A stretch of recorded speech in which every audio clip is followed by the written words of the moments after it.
So I saw the Michael Jackson movie on a Thursday and everybody loved it. Everybody in the audience was ranting and raving. Literally all black people. There was all black people in the theater and they were saying, I love Michael. He's amazing. He's the greatest to ever do it. And that is great. It reminds me of when you have an uncle who you know touched one of the younger people at the cookout, and then you still let that uncle around and people say, oh, that's just Unc, man. He cool. Don't worry about him. He ain't gonna do nothing crazy. But it's like allowing the man abuser around the children is how I feel about Michael Jackson. I want to point something out. I love Michael Jackson. I gotta state this now. I love all the things that he has created. I enjoyed The Wiz, which is much better than Wizard of Oz to me.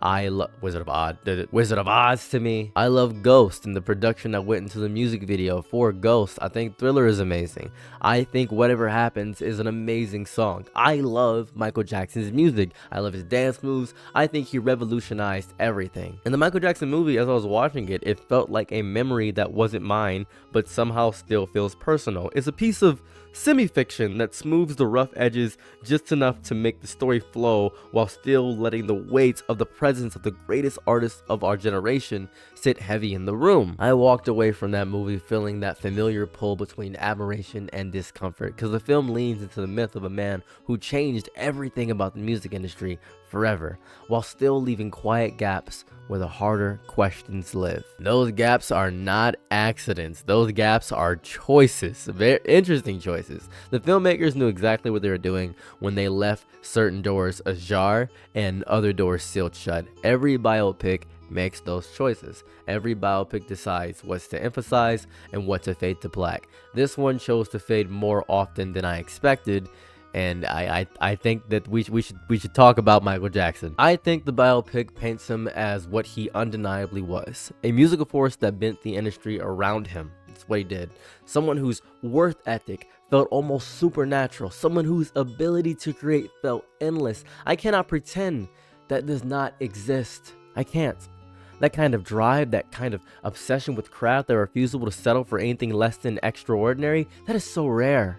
That is the thing that separates the people who dream from the ones who actually build. I have spent hours thinking about his process, his rehearsals, the way he would hold a note or a movement until it became something no one else had seen before. That level of dedication is important. He's hungry. He does not sleep well at night. He looks at ordinary boundaries and sees only things to be broken. I think that is so important about Michael Jackson. However, I'm not stupid.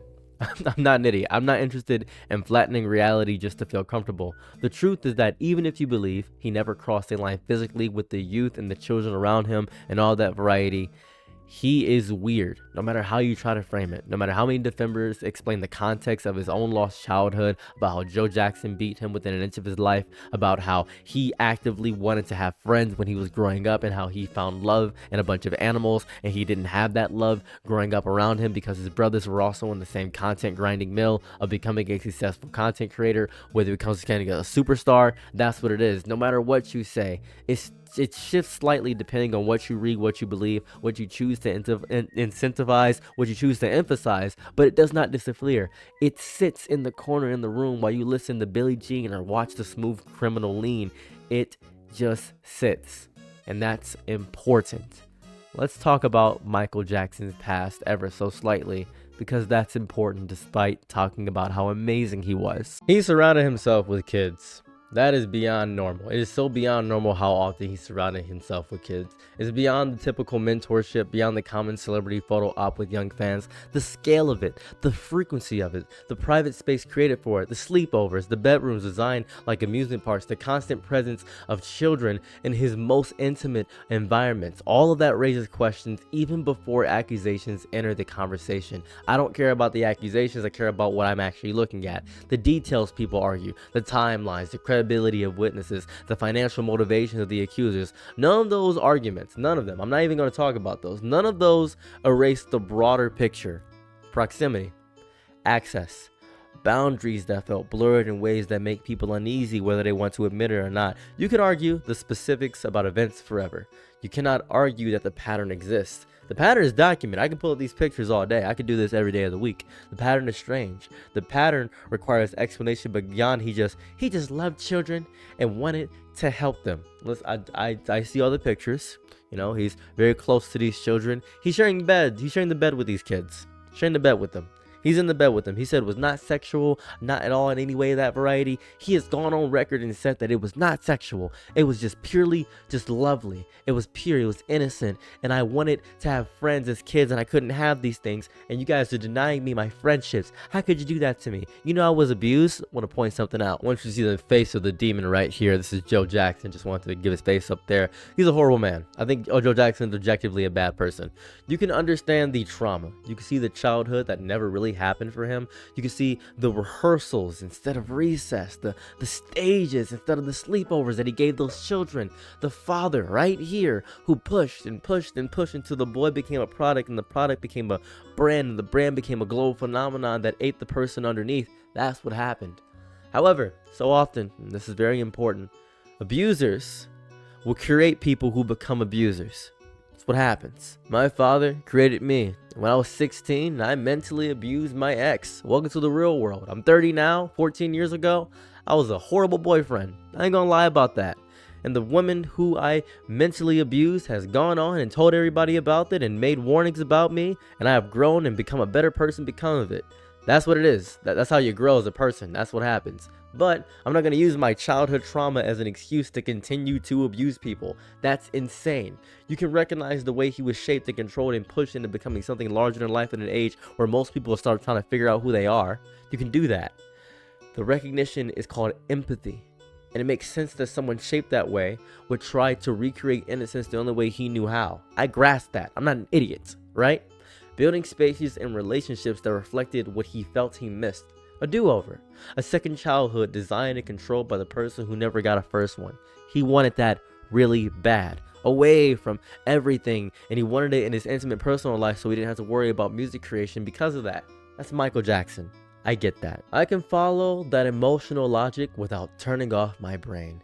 Empathy does not require yourself to be blind. Ray Charles, Stevie Wonder, you ain't gotta do that, but y'all still think Stevie Wonder is actually blind. He's not even blind. Understanding does not require agreement, right? I believe the film, Michael right here, leans into that softer interpretation.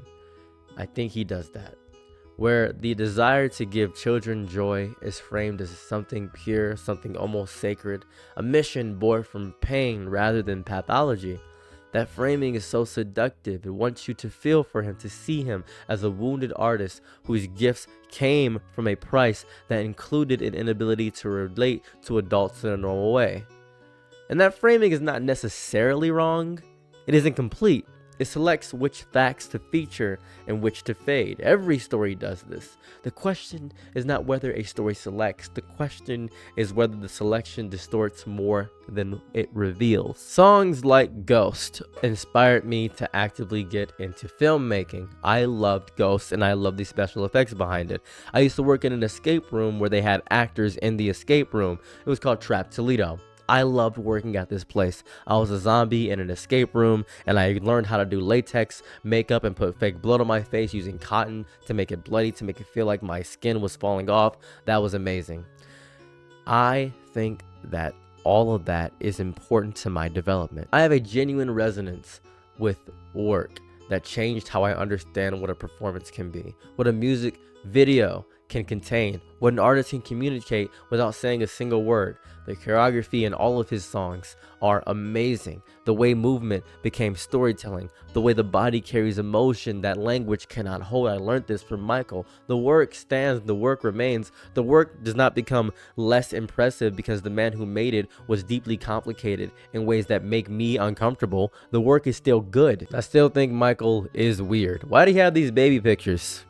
When he died, there was a bunch of pictures of babies around his nightstand, or his ottoman, vanity, that's what it is, a vanity. What is this about? What are these? I don't know if people know about this. This is freely available information, by the way. What were these pictures about? I don't know what this was. This is so strange. Such a strange thing to have. Why did he have this? As I was driving home in my car after the Michael Jackson movie. I didn't listen to any songs or anything of that variety. I just had silence after the whole movie. And I think that's the real review of the entire movie.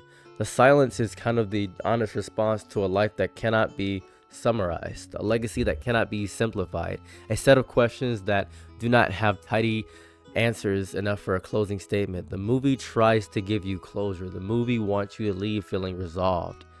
That's not gonna happen. That's not gonna happen at all, especially if you look up Michael Jackson. Think about the children, not the ones in the stories, the ones in the accusations, the ones whose name appear in court documents and tabloid headlines. I think about every child who spent time at Neverland, the ones who remember it as magic, the ones who remember it differently, the ones who have spent years trying to figure out what actually happened to them, trying to separate genuine warmth from something more disgusting and vile, trying to hold the good memories alongside the ones that keep them awake at night. That's what I care about. That's what I want. I'd like to show you a TikTok that I had saw recently, and I'll chapter the video so you guys know. I saw this TikTok and I think it's very important, so I'd like to show you it. Michael Jackson stans have been incredibly embarrassing over the past few days after the release of Michael, primarily around belittling alleged victims and making a mockery in general of accusations. And I wanted to take a second to show you some actual evidence, right? And I want you to ask yourself, should an allegedly sanitized biopic ever have been made about this individual? Primary defenses I hear from Michael Jackson stans who are unable to think critically is that this grown-ass man who had small children sleeping in his bed, right,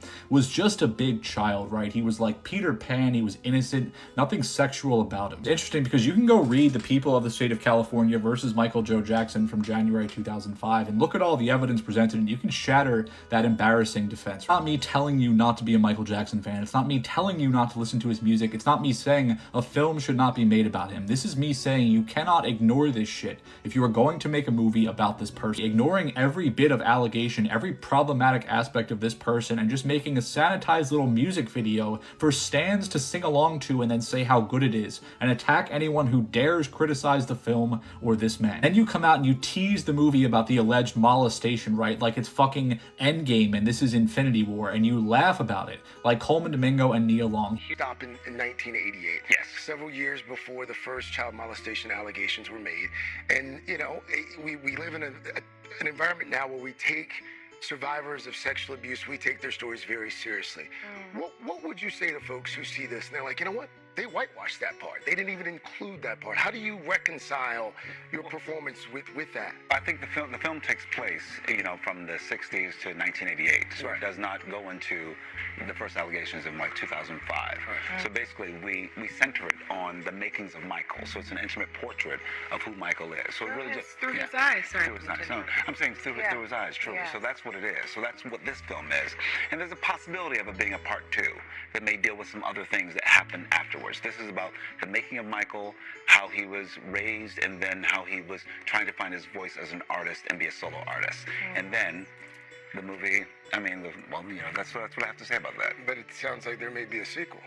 Could be a sequel. There could be. It could be. We don't know yet. The price is right. Now, we also saw Coleman Domingo saying that Paris Jackson was very much in support of the film, which she said, "Don't be telling people I was helpful on the set of a movie I had 0% involvement in. That is so weird." Went on to say she read one of the first drafts of the script, gave her notes about what didn't sit right with her, what was dishonest. She said they didn't address any of that, so she moved on with her life. Went on to say a big section of the film panders to a very specific section of my dad's fandom that still lives in the fantasy, and they're going to be happy with it, saying biopics are sugar-coated, the narrative's being controlled, there's a lot of inaccuracy, and a lot of full-blown lies. At the end of the day, it doesn't fly with me. Go enjoy it, do whatever, leave me out of it. I think there can be admiration and unease, and it's a good phrase of never meet your hero. I'm sure I would have not wanted to meet my hero, because learning about people is the worst thing you could possibly do, especially if you want to keep them at an edge of distance.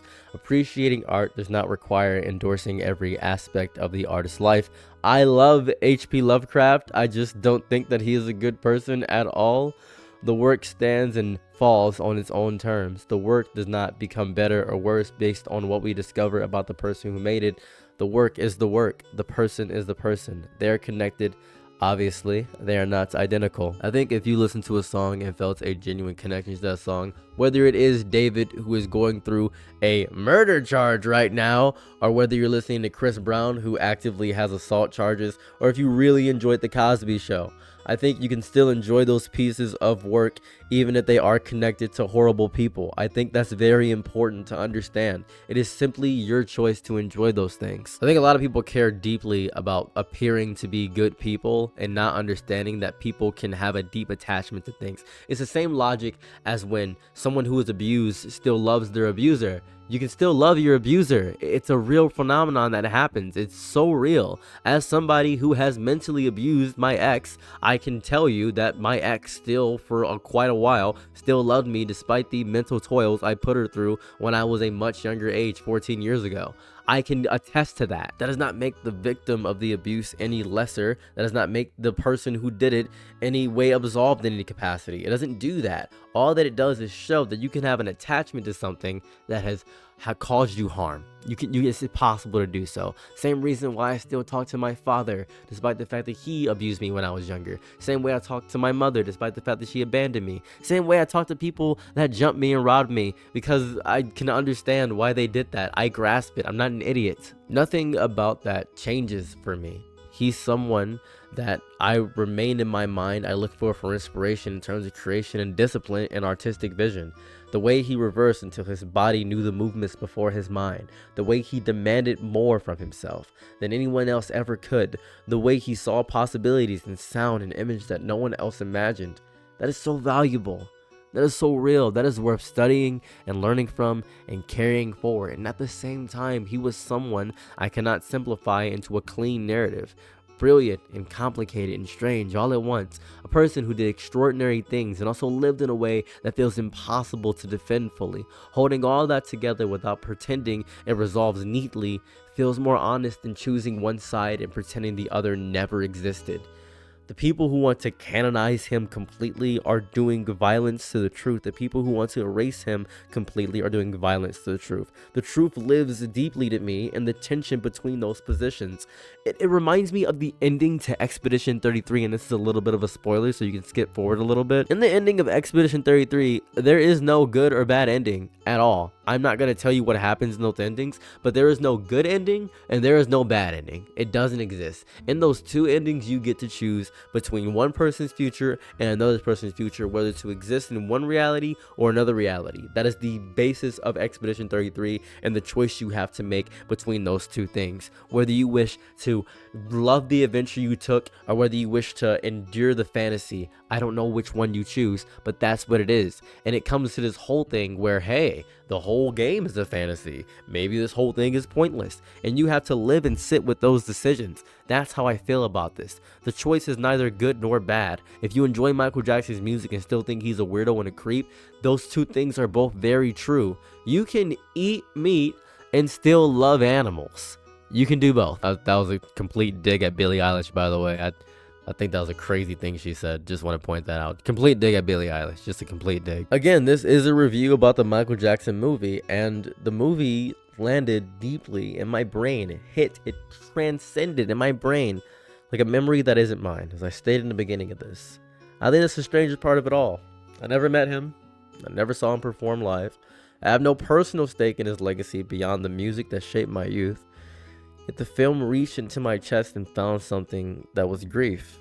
Not for him necessarily. Grief for how sanitized the movie was, right? Grief for the children whose stories who will never fully be known. Grief for the art that now carries weight it was never meant to carry. Grief for the way we consume people, build them up, tear them down, and rarely learn anything from that cycle. And it will sit with me for a while, and I think that's okay. That's what happens when you let something real happen. You sit with it, you let it be heavy, let it be unresolved. You let it be a question that does not close. And I'd like to leave you with this. Oftentimes, I think people often judge themselves by their intent and others by their action. It's very important to me to phrase it that way.